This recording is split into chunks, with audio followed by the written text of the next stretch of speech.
Hello guys, ഇന്നത്തെ special Thalassery dum ബിരിയാണിയാണ്.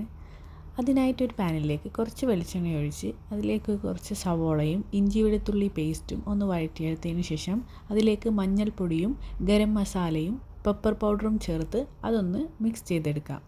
അത് നന്നായി വഴണ്ടി വരുമ്പോൾ അതിലേക്ക് ചിക്കൻ ആഡ് ചെയ്ത് അത് നന്നായി ഒന്ന് തിളച്ച് വരുന്ന ടൈമിൽ അതിലേക്ക് കുറച്ച് തക്കാളിയും വേപ്പിലയും മല്ലിയിലയും പുതിയിലയും ചേർത്ത് അത് നന്നായി ഒന്ന് അടച്ചു വെച്ച് കറി വേവിച്ചെടുക്കാം. വെന്ത് വന്നതിന് ശേഷം പൊരിച്ചു വെച്ച സവോള അതിലേക്ക് ചേർത്ത് എടുക്കാം.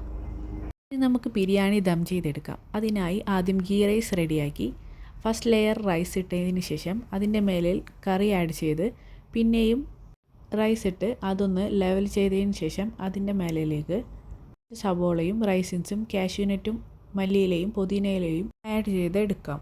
തലശ്ശേരി ദം ബിരിയാണി റെഡി. അപ്പോൾ ഈ വീഡിയോ ആരെങ്കിലും സബ്സ്ക്രൈബ് ചെയ്യാതെ കാണുന്നുണ്ടെങ്കിൽ ഒന്ന് സബ്സ്ക്രൈബ് ചെയ്ത് സപ്പോർട്ട് ചെയ്തേക്കണേ.